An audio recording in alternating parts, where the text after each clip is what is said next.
el camino tántrico para ser libre de los deseos. Maestro. ¿Es el afán de liberación un deseo o una sed humana intrínseca? ¿Cómo puede uno transformarse siendo total en acciones que son de ira y violencia?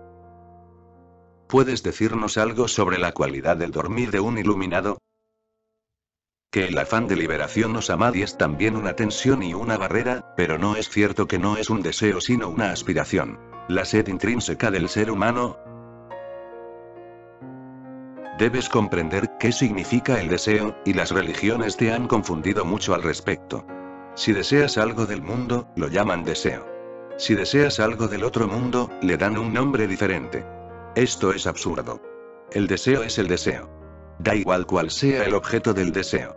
El objeto puede ser cualquier cosa, de este mundo, material, o de otro mundo, espiritual. El hecho de desear sigue siendo el mismo.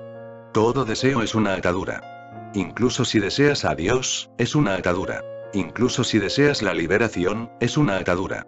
Y la liberación no puede suceder a menos que este desear desaparezca totalmente. Así que, recuerda, no puedes desear la liberación. Eso es imposible, eso es contradictorio. Puedes dejar de tener deseos, y entonces sucede la liberación. Pero eso no es el resultado de tu deseo. Más bien es una consecuencia del no deseo. Así que intenta comprender qué es el deseo. Deseo significa que ahora mismo no estás bien, no estás a gusto. En este mismo momento no estás a gusto contigo mismo, y algo en el futuro, si se cumple, te traerá la paz. La satisfacción está siempre en el futuro. Nunca está aquí y ahora. Esta tensión de la mente por el futuro es el deseo. Deseo significa que no estás en el momento presente, y lo único que existe es el momento presente. Estás en alguna parte del futuro, y el futuro no existe. Nunca ha existido, nunca existirá. Lo único que existe es siempre el presente. Este momento. Esta proyección de tu plenitud a algún momento futuro es el deseo. De modo que es irrelevante cuál sea la plenitud futura. Puede que sea el reino de Dios, el cielo, el nirvana, puede ser cualquier cosa, pero si está en el futuro, es deseo. Y no puedes desear en el presente. Recuerda. Eso no es posible. En el presente solo puedes ser, no puedes desear. ¿Cómo vas a desear en el presente? El deseo te lleva al futuro, a la fantasía, a los sueños. Por eso Buda insiste tanto en no tener deseos, porque solo sin deseos entras en la realidad. Con deseos, entras en sueños. El futuro es un sueño, y cuando planeas el futuro eliges la frustración. Estás destruyendo la realidad de ahora mismo por algún sueño futuro, y este hábito de la mente permanecerá contigo. Se está fortaleciendo cada día. De modo que cuando llegue tu futuro, llegará en forma de presente, y tu mente volverá a irse a algún otro futuro. Incluso si pudieras llegar a Dios, no estarías satisfecho. Tal como eres, es imposible. Incluso en presencia de lo divino, te habrás ido al futuro. Tu mente está siempre yéndose al futuro. Este movimiento de la mente al futuro es el deseo. El deseo no tiene que ver con ningún objeto, con si deseas sexo o deseas meditación. Eso da igual. Lo que cuenta es desear, que deseas. Eso significa que no estás aquí. Significa que no estás en el momento real, y el momento presente es la única puerta a la existencia. El pasado y el futuro no son puertas, sino muros. De manera que no puedo llamar espiritual a ningún deseo. El deseo en sí es mundano. El deseo es del mundo. No hay ningún deseo espiritual. No puede haberlo. Eso es un truco de la mente, un engaño. No quieres dejar de desear, de modo que cambias de objeto. Primero estabas deseando riqueza, prestigio, poder. Ahora dices que no deseas y que esas son cosas mundanas. Las condenas, y condenas a los que las desean. Ahora deseas a Dios, el reino de Dios, el nirvana, moksha, lo eterno, Satchitanand, el Brahma. Ahora deseas esto, y te sientes muy bien. Piensas que estás transformado, pero no has hecho nada. Sigues siendo el mismo. Solo estás haciendo trucos contigo mismo, y ahora estás en un embrollo aún mayor, porque piensas que esto no es desear. Sigues siendo el mismo. La mente sigue siendo la misma. El funcionamiento de la mente sigue siendo el mismo. Todavía no estás aquí. Los objetos del deseo han cambiado, pero sigues yéndote y soñando, y el soñar es el deseo, no el objeto del deseo. Así que intenta comprenderme. Digo que todo deseo es mundano porque el deseo es el mundo. De modo que no es cuestión de cambiar de deseo, no es cuestión de cambiar de objetos. Es cuestión de una mutación, de una revolución del deseo al no deseo. Del deseo al no deseo, no de los viejos deseos a deseos nuevos, no de deseos mundanos a deseos de otro mundo, de deseos materiales a deseos espirituales, no. La revolución es del deseo al no deseo. Pero ¿cómo ir del deseo al no deseo? Solo puedes ir si hay algún deseo. Si hay algún aliciente de ganancia, alguna ventaja, algún beneficio, solo entonces puedes ir del deseo al no deseo, entonces no te estás moviendo en absoluto que con el no deseo alcanzarás la dicha. Eso es cierto, que con el no deseo sucede la dicha eterna, pero si te digo que con el no deseo, obtendrás la felicidad eterna, lo convertirás en objeto de deseo, y entonces no habrás entendido nada en absoluto. No es un resultado, sino una consecuencia, una comprensión profunda.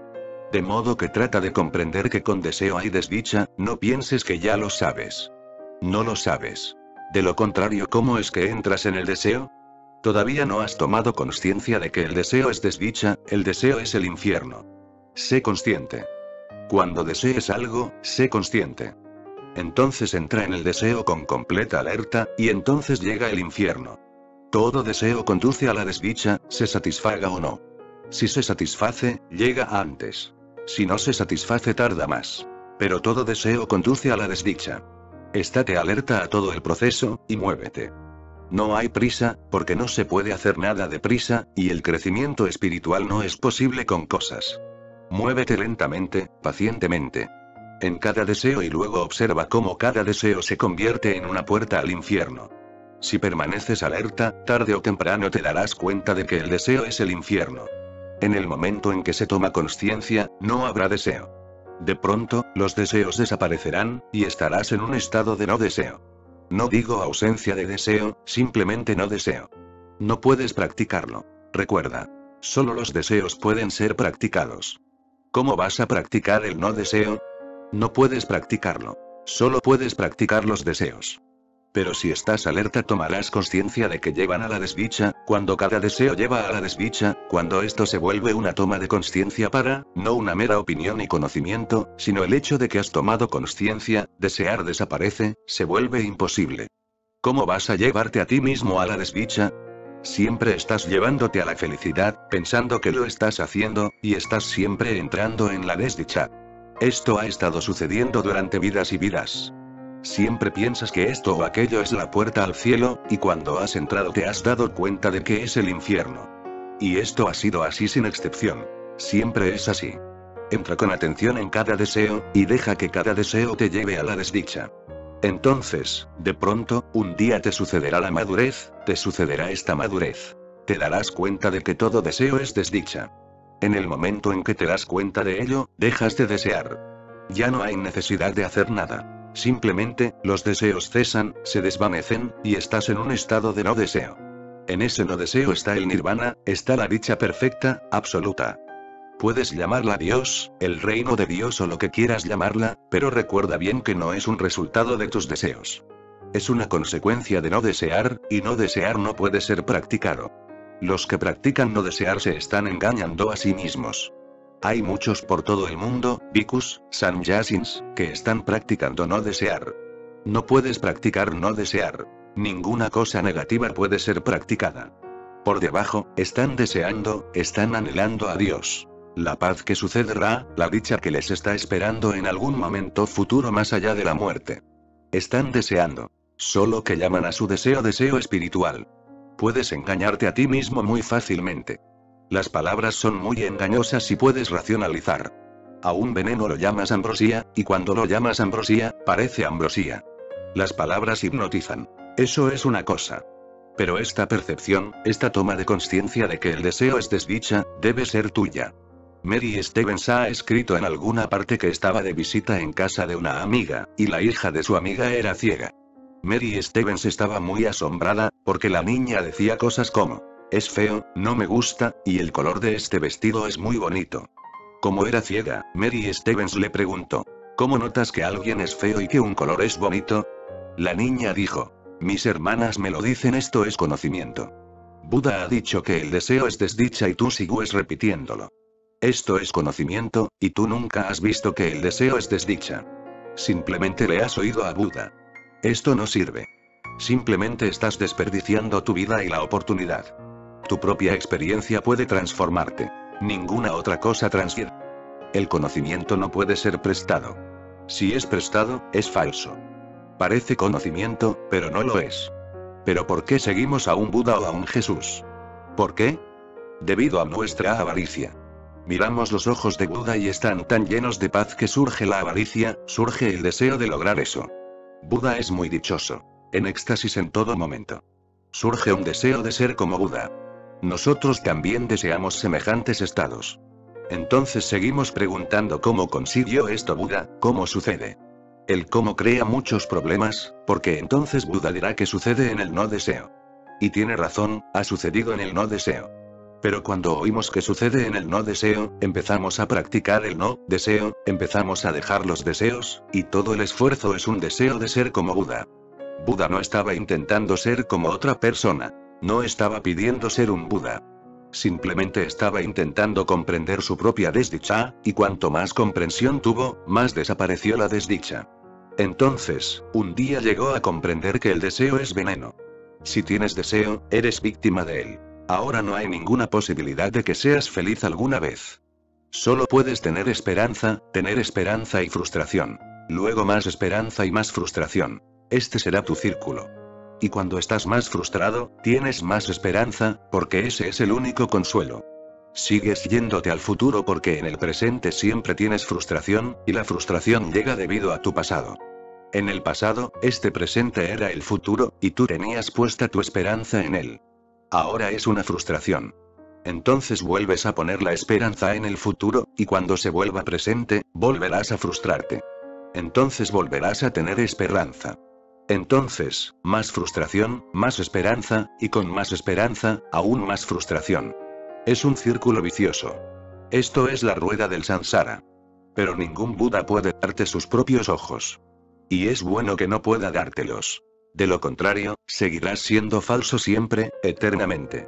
Entonces nunca serás auténtico. Es bueno sufrir, porque solo mediante el sufrimiento te volverás auténtico y real. Así que lo primero, entra en tus deseos para poder comprender lo que realmente son. Padece el sufrimiento que esté oculto ahí. Deja que te sea revelado. Solo eso es austeridad, solo eso es tapascharya. Naropa ha dicho que si puedes estar alerta, todo deseo te lleva al nirvana, y esto es lo que quiere decir, porque si estás alerta, sabes que todo deseo es desdicha. Y cuando has explorado todos los rincones y resquicios del deseo, de pronto te paras. En esa parada está el suceso, y siempre está ahí. Ese suceso está siempre esperándote, esperando encontrarte en el presente. Pero tú nunca estás en el presente. Siempre estás soñando. La realidad te sustenta. Estás vivo porque eres real, existes debido a lo real. Pero sigues yéndote a lo irreal. Lo irreal es muy hipnotizante. He oído un chiste judío.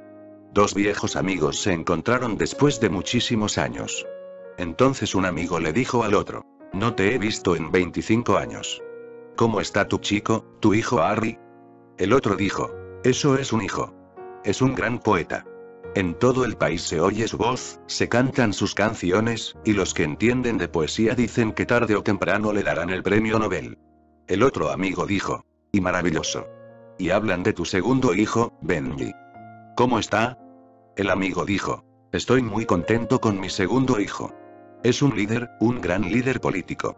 Tiene miles y miles de seguidores, y estoy seguro de que tarde o temprano va a ser el primer ministro de este país.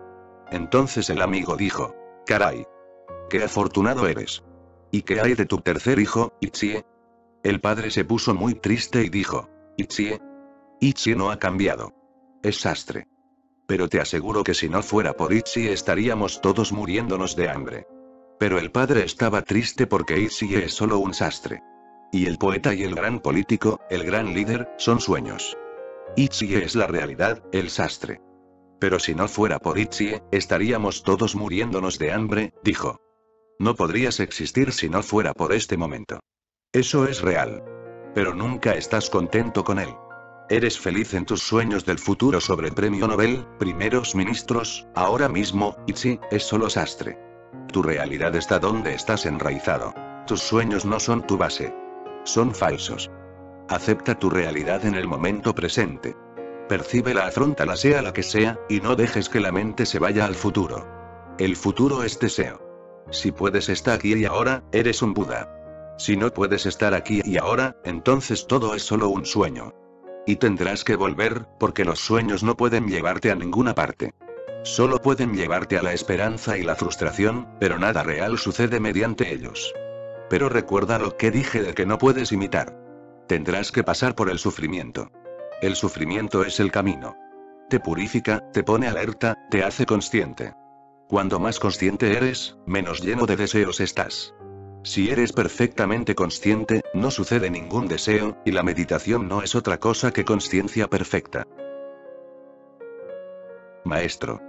Por favor, explica cómo es posible que uno pueda transformarse espiritualmente siendo total en acciones que son de ira, odio y violencia.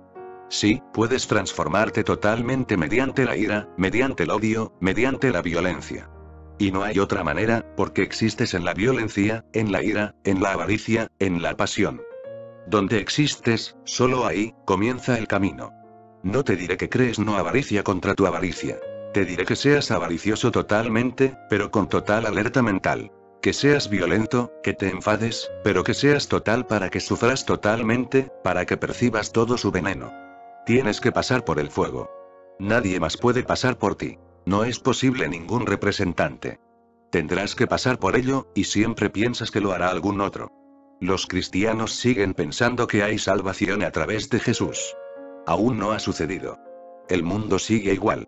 Han pasado 2000 años desde que Jesús fue crucificado, pero seguimos esperando que alguna otra persona sufra y alcancemos la dicha. No. Cada uno tiene que llevar su propia cruz. Jesús fue crucificado. Él alcanzó su objetivo. Tú no puedes alcanzarlo. Tú tendrás que pasar por esa crucifixión tú mismo. Y esta es la crucifixión. Que tienes ira, que tienes pasión, que tienes violencia, que tienes avaricia, que tienes celos. ¿Qué vas a hacer con ellos? La sociedad te enseña a crear el polo contrario, tienes avaricia, así que reprímela y crea una mente no avariciosa. Tienes ira, así que reprímela. No te enfades. Empuja hacia atrás la energía y sonríe. ¿Qué sucede? La ira se va acumulando dentro de ti, y te vas volviendo cada vez más irascible, porque cada vez se va acumulando más energía por dentro como ira, reprimida. Se convierte en un depósito inconsciente, y contra esta ira sigues sonriendo. Esa sonrisa se vuelve falsa, porque cuando la ira está llamando a la puerta por dentro, ¿cómo vas a poder sonreír? Puedes sonreír, pero entonces será una sonrisa falsa. De modo que estás dividido en dos. Una sonrisa falsa y una ira real. La sonrisa falsa se vuelve tu personalidad, y la ira real sigue siendo tu alma.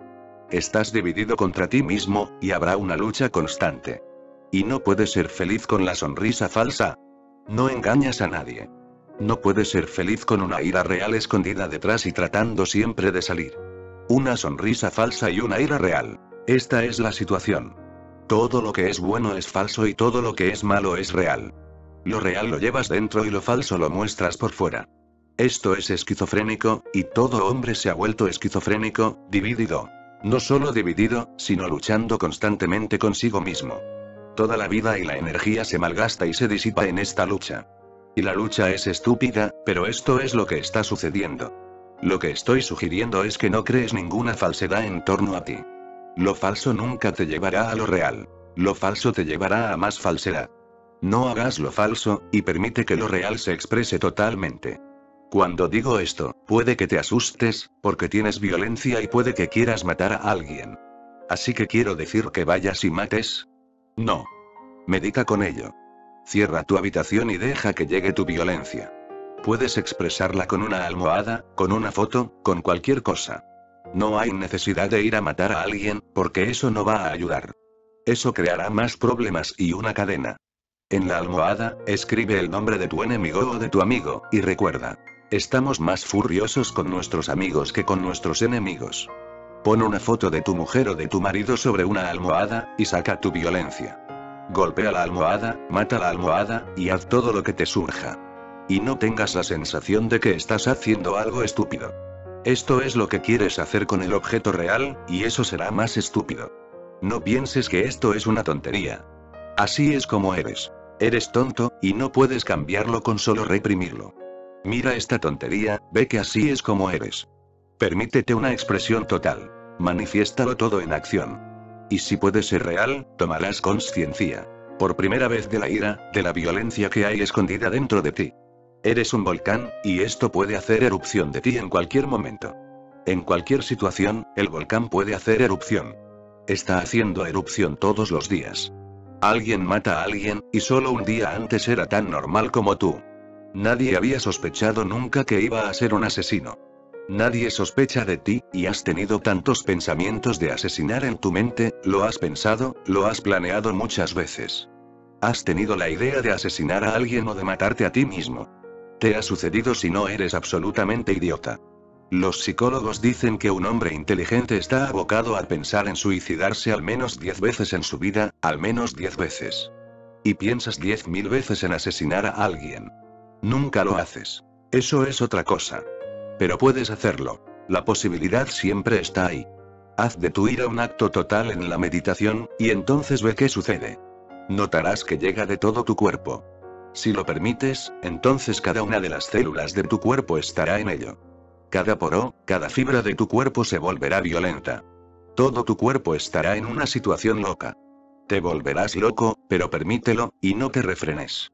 Muévete con el río, y cuando el ciclón haya terminado, sentirás por vez primera un centro profundo dentro de ti. Sucederá una calma sutil. Cuando la ira se haya ido, no habrá arrepentimiento, porque no se lo has hecho a nadie. No habrá culpabilidad. Te habrás desahogado. Cuando se expulsa esta ira y llega el silencio, ese silencio es real, no forzado. Te puedes sentar como un Buda en Pamasarya, en una postura yógica. Puedes forzarte a ti mismo. Pero el mono interno sigue saltando. Ahora solo el cuerpo está inmóvil. La mente está más loca que nunca. Siempre que te sientas a meditar, notas lo que está sucediendo. Nunca tienes tanto ruido por dentro como cuando estás meditando, así que ¿por qué hay tanto ruido siempre que meditas? ¿Por qué se pone la mente tan errante? ¿Por qué llegan tantos pensamientos en una nube? Es porque tu cuerpo está inmóvil, y a través de esta inmovilidad de tu cuerpo puedes notar más los aspavientos de la mente. Hay contraste. Pero el silencio forzado no sirve para nada. O no lo conseguirás, o si lo consigues, te dormirás. Un silencio forzado, si se consigue, hace que te duermas. Es bueno por lo que concierne a dormir. De otra forma, es inútil. Un silencio real sucede solo cuando alguna energía contenida se suelta totalmente. La perturbación se debía a esa energía contenida. Esa energía sometida estaba tratando de hacer erupción. Ese era el problema, esa era la perturbación interna. Cuando se suelta, te desahogas. Entonces todas las fibras de tu ser se relajan. En esa relajación puedes decir que estás en un estado de no ira. No es contra la ira. Es simplemente ausencia de ira. Recuerda. Lo real es siempre la ausencia, no lo opuesto. No lo opuesto. Es siempre la ausencia, una ausencia de avaricia, una ausencia de sexo, una ausencia de celos, pero en esa ausencia, tu realidad florece porque la enfermedad se ha ido. Ahora puede florecer tu salud interna. Y una vez que empiece a florecer, no acumularás ira. Solo acumulas ira porque te estás perdiendo a ti mismo. En realidad, no estás enfadado con nadie más. Estás enfadado dentro de ti mismo. Pero sigues proyectando esa ira en los demás. De lo contrario te volverás loco, así que sigues encontrando excusas. En realidad, estás enfadado porque te estás perdiendo a ti mismo, te estás perdiendo tu destino. Lo que es posible para ti no está sucediendo, y por eso estás enfadado. No te está sucediendo nada, y el tiempo sigue pasando. La muerte se está acercando, y tú sigues tan insatisfecho como siempre, y no parece haber ninguna posibilidad de que alcances la plenitud. Debido a esto, debido a que no estás realizando tus potencialidades, debido a que no has llegado a ser lo que puedes llegar a ser, estás enfadado, lleno de violencia. Y entonces sigues encontrando excusas. Arrojas tu ira a esto, a aquello. En realidad, no es una cuestión de ira, y si lo haces una cuestión de ira, tu diagnóstico será erróneo. Es una cuestión de autorrealización. ¿Por qué es uno violento? ¿Por qué es uno destructivo? Porque estás enfadado consigo mismo, con tu mismo ser. ¿Por qué es? Y entonces sientes que está contra el mundo entero. Un Buda es silencioso, no violento, no porque lo haya practicado, sino porque ahora se ha realizado a sí mismo. Ahora la flor ha llegado a su florecimiento total, de modo que no queda nada por liberar. Está colmado. Queda un simple agradecimiento a la existencia. Ya no hay ninguna queja. Nada está mal. Cuando floreces realmente, todo está bien. Todo es bueno. Debido a esto, Buda no es un revolucionario. Para ser un revolucionario, debes poder ver desdicha, debes poder sentir todo el lío que te rodea, el infierno. Para ser un revolucionario, debes tener la sensación de que todo está mal. Solo entonces eres un revolucionario. Buda estuvo aquí, en este país, Mahavira estuvo aquí, en este país, pero no fueron revolucionarios. ¿Por qué? Surge la pregunta. ¿Por qué? Cuando uno está a gusto consigo mismo, todo es bueno. No puede ser destructivo, solo puede ser creativo. Su revolución solo puede ser creativa, y tú no puedes ver nada creativo. Cuando alguien destruye algo, solo entonces es noticia. Solo entonces puedes usarlo. Aún Lenin se le ve como un revolucionario, no como un Buda. Ahora hay revolucionarios por todo el mundo, y su número sigue creciendo. ¿Y la razón? Es porque cada vez menos personas realizan su potencial. Son violentas y quieren destruir. Porque si no hay sentido en sus vidas, ¿cómo van a sentir que hay sentido en las vidas de los demás? Un Mahavira es incluso consciente para evitar matar un insecto, para ni siquiera matar un mosquito, porque se ha realizado a sí mismo. Ahora sabe lo que es posible incluso para un mosquito. Un mosquito no es solo un mosquito. Es una posibilidad. Hay ahí una posibilidad infinita. Este mosquito puede volverse divino. No puede destruirlo. Es imposible. Solo puede ayudar.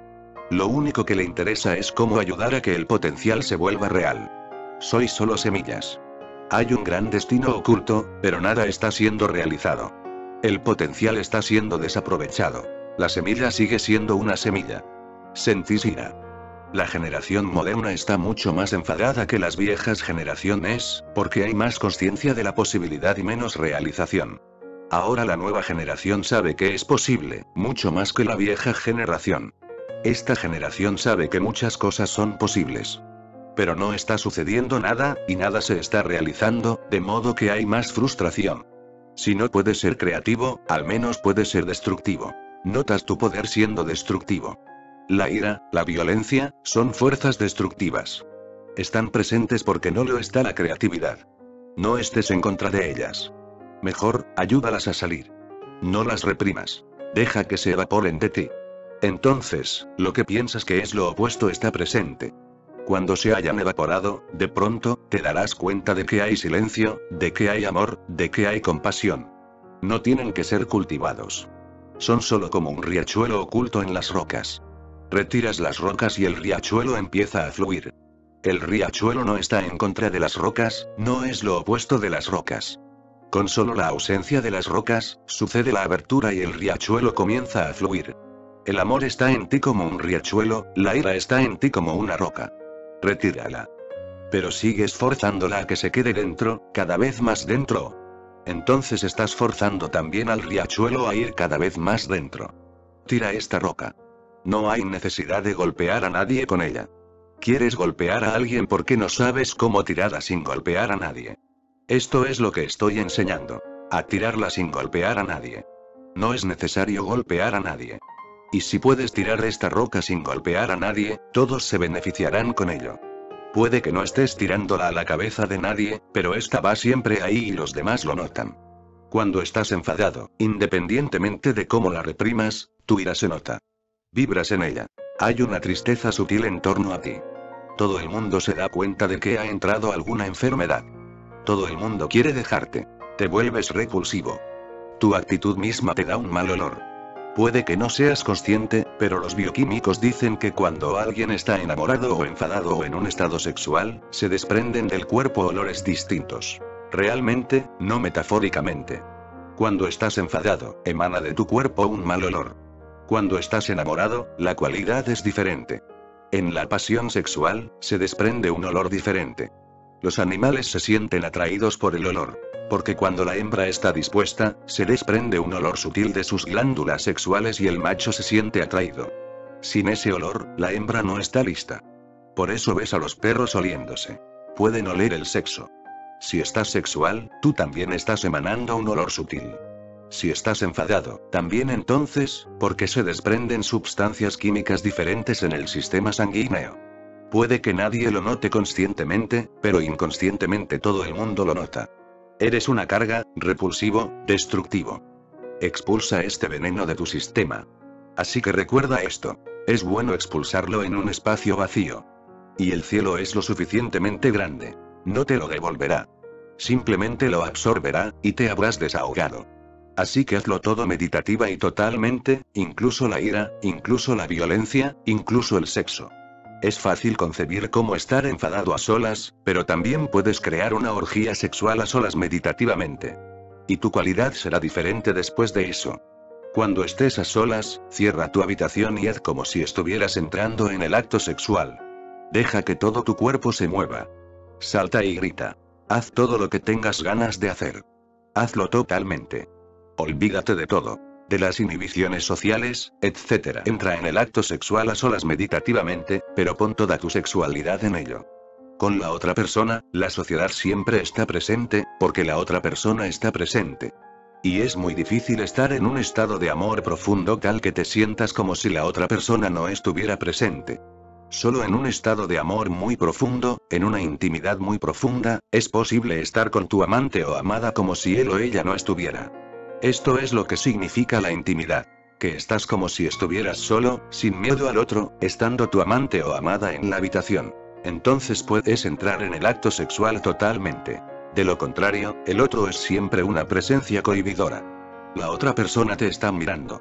¿Qué va a pensar ella? ¿Qué va a pensar él? ¿Qué estás haciendo? ¿Comportándote como un animal? Estuvo aquí una señora hace unos pocos días.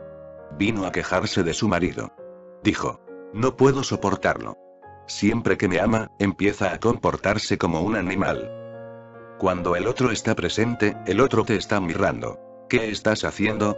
Y te han enseñado que hay algunas cosas que no deben hacerse. Te cohíbe. No puedes actuar totalmente. Si realmente hay amor, entonces puedes actuar como si estuvieras solo. Y cuando dos cuerpos se hacen uno, tienen un solo ritmo. Entonces se ha perdido la dualidad, y el sexo puede desatarse totalmente. Y no es como la ira. La ira siempre es fea, pero el sexo no siempre es feo. A veces es lo más bello que hay, pero solo a veces. Cuando la unión es perfecta, cuando los dos se vuelven un solo ritmo, cuando sus respiraciones se han vuelto una, y su prana, su energía, fluye en un círculo, cuando los dos han desaparecido completamente y los dos cuerpos se han vuelto una totalidad, cuando lo negativo y lo positivo, lo masculino y lo femenino, ya no están ahí, entonces el sexo es lo más bello que hay. Pero eso no es siempre así. Si no es posible, puedes llevar tu acto sexual a un clímax de frenesí y locura estando a solas, en un estado meditativo. Cierra la habitación, medita con ello, y deja que tu cuerpo se mueva como si no lo estuvieras controlando. Abandona todo control. Los cónyuges pueden ser muy útiles, y particularmente en el tantra. Tu mujer, tu marido, tu amiga o tu amigo puede ser muy útil si ambos estáis experimentando profundamente. Entonces permitid cada uno un descontrol total. Olvidad la civilización, como si nunca hubiera existido. Volved al jardín del Edén. Tirad esa manzana, el fruto del árbol de la ciencia. Ser Adán y Eva en el paraíso antes de que fueran expulsados. Regresad. Ser inocentes como animales, y manifestad vuestra sexualidad en su totalidad. No volveréis a ser los mismos. Sucederán dos cosas.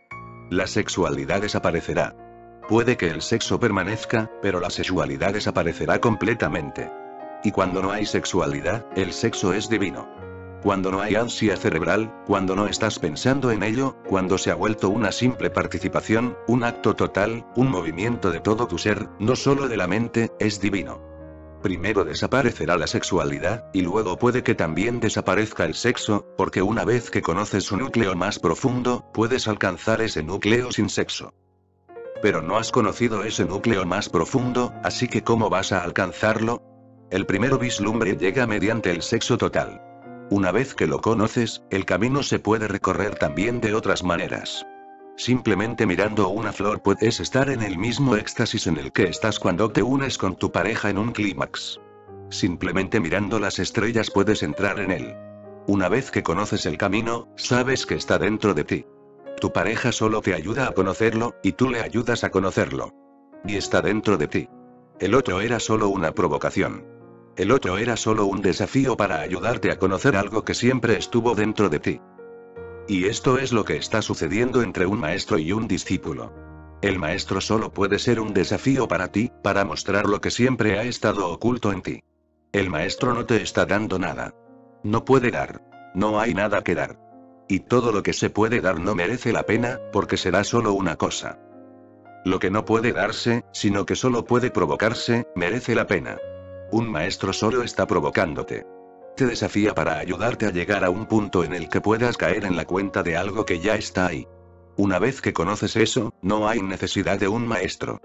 Puede que el sexo desaparezca, pero primero desaparece la sexualidad. Entonces el sexo se vuelve un acto puro, inocente. Entonces el sexo también desaparece. Entonces hay brahmacharya, celibato. No es lo opuesto al sexo. Es solo su ausencia. Y recuerda esta diferencia. De esto no eres consciente. Las viejas religiones siguen condenando la ira y el sexo como si ambas cosas fueran lo mismo o como si ambas pertenecieran a la misma categoría. No es así. La ira es destructiva. El sexo es creativo. Todas las viejas religiones siguen condenándolos de manera similar, como si la ira y el sexo, la avaricia y el sexo, los celos y el sexo fueran similares. No lo son. Los celos son destructivos, siempre. Nunca son creativos. Nada puede resultar de ellos. La ira siempre es destructiva, pero eso no es así con el sexo. El sexo es la fuente de la creatividad. Lo divino lo ha usado para la creación. La sexualidad es como los celos, la ira y la avaricia. Siempre es destructiva. El sexo, no. Pero no conocemos el sexo puro. Solo conocemos la sexualidad. Una persona que mira una foto pornográfica o alguien que va a ver una película de orgías sexuales, no está buscando sexo.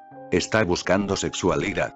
Hay dos personas que conozco que no pueden hacer el amor con sus mujeres a menos que primero escudriñen alguna revista o libros o fotos pornográficas.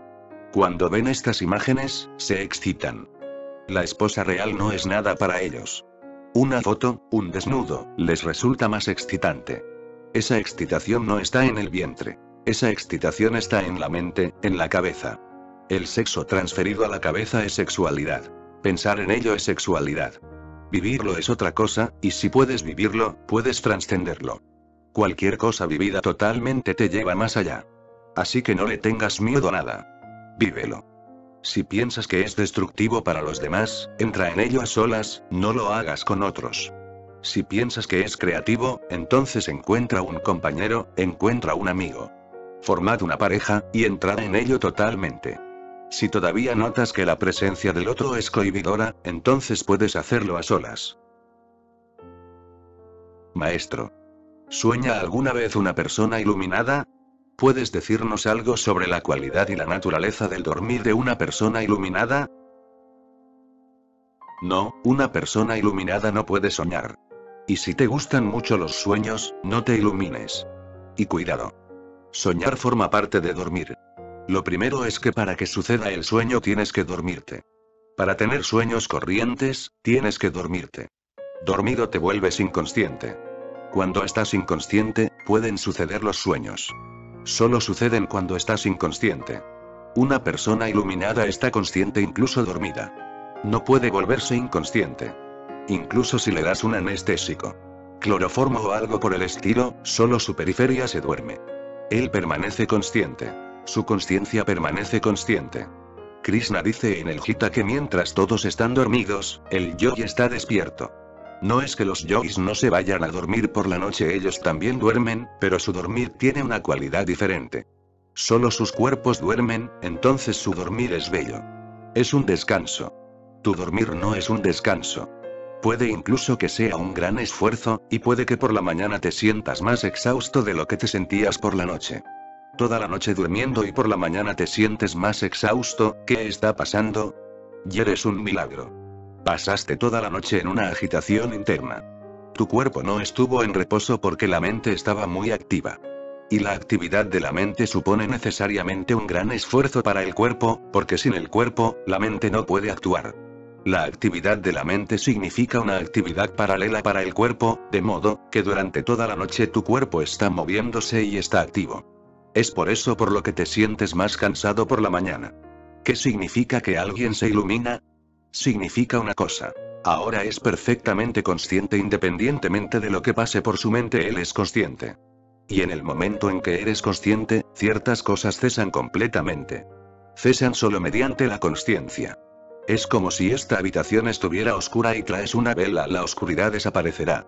No todo desaparecerá, estas estanterías seguirán aquí, y si estamos sentados aquí, seguiremos aquí. Al traer la vela, solo desaparece la oscuridad. Cuando alguien se ilumina, tiene una luz interna. Esa luz interna es la consciencia. Mediante esta consciencia, el dormir desaparece, nada más. Pero como el dormir desaparece, la cualidad de todo cambia.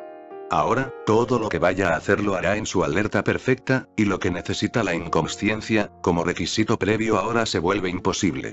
No puede estar enfadado. No porque haya decidido no estar enfadado. No puede estar enfadado. La ira solo puede existir cuando eres inconsciente. Ahora no hay inconsciencia, así que no está la base, y la ira no es posible. No puede odiar. El odio existe solo cuando eres inconsciente. Se vuelve amor. No porque lo haya decidido. Cuando hay luz, cuando hay consciencia, el amor fluye. Es natural. Soñar se vuelve imposible porque el sueño requiere, ante todo, inconsciencia, y él no está inconsciente. El discípulo de Buda, Ananda, le dijo, después de dormir y vivir en la misma habitación, en el mismo sitio que Buda. Esto es un milagro. Esto es muy extraño. Nunca te mueves cuando estás dormido. Buda permanecía siempre en la misma postura toda la noche. De la manera en que se dormía al principio, así se despertaba, y su mano permanecía en el sitio exacto en el que la puso. Puede que hayas visto la imagen de Buda dormido. Su postura se llama la postura yacente. Permanecía en esta misma postura toda la noche. Ananda le observó durante años. Siempre que miraba a Buda durmiendo, estaba igual toda la noche. Así que Ananda le preguntó, dime, ¿qué haces toda la noche? Permaneces en una postura. Se cuenta que Buda dijo, solo me moví una vez estando dormido, pero entonces no era un Buda. Justo unos días antes de que sucediera la iluminación, me moví estando dormido. Pero entonces de pronto tomé conciencia y me pregunté, ¿por qué me estoy moviendo? Me moví inconscientemente, sin darme cuenta. Pero después de la iluminación no es necesario.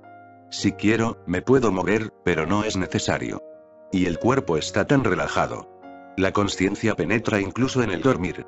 Pero puedes tener una postura fija toda la noche y no estarás iluminado. Puedes practicarlo. No es difícil. Puedes forzarte a ti mismo. Entonces en unos pocos días serás capaz de hacer esto. Pero no se trata de eso. Si ves a Jesús moviéndose, no pienses. ¿Por qué se mueve? Depende. Si Jesús se mueve mientras está dormido, está consciente. Si quiere moverse, se mueve. Conmigo sucede justo lo contrario. Antes de alcanzar la consciencia, dormía siempre en la misma postura toda la noche. No recuerdo haberme movido nunca. Pero desde entonces me he estado moviendo toda la noche. Incluso 5 minutos en una postura son suficientes para mí. Tengo que moverme una y otra vez. Soy consciente de que, en realidad, esto no es dormir en absoluto. Así que depende. Pero nunca puedes deducir nada desde fuera. Esto es solo posible desde dentro. Para un iluminado, la consciencia permanecerá incluso estando dormido, y entonces los sueños no son posibles. Requieren inconsciencia. Eso es una cosa. Y requieren experiencias pendientes. Eso es lo segundo. Y para un iluminado no hay ninguna experiencia pendiente, ninguna experiencia incompleta. Todo está completo. Ha comido su comida. Ahora no está pensando en volver a comer. Cuando tenga hambre volverá a comer, pero mientras tanto no hay ningún pensamiento referente a comer. Se ha bañado. Ahora no está pensando en el baño de mañana. Cuando llegue el momento, si está vivo, se bañará. Si la situación lo permite, sucederá, pero no hay pensamientos. Hay actos, pero no pensamientos acerca de ellos. ¿Qué estás haciendo tú? Estás ensayando constantemente. Estás ensayando para mañana como si fueras un actor y fueras a representar para alguien. ¿Por qué estás ensayando? Cuando llegue el momento, estarás allí. La persona iluminada vive en el momento, en el acto, y vive tan totalmente que el acto no queda incompleto. Si algo queda incompleto, será completado en un sueño. El sueño es una consumación. Sucede porque la mente no puede permitir que nada quede incompleto.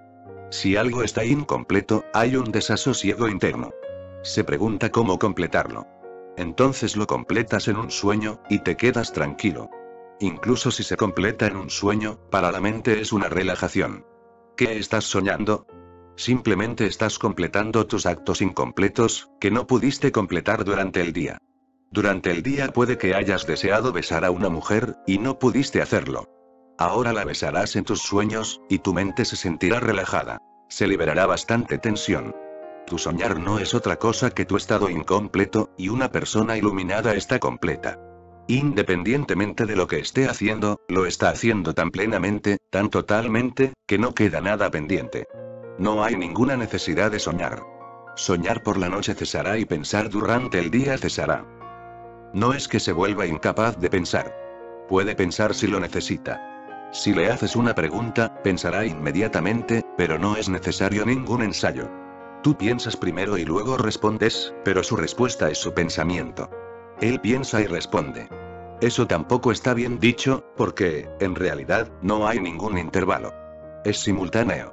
Él piensa en voz alta, pero no hay ningún ensayo, ningún pensamiento, ningún sueño. Él vive la vida. Pensando y soñando te pierdes la vida.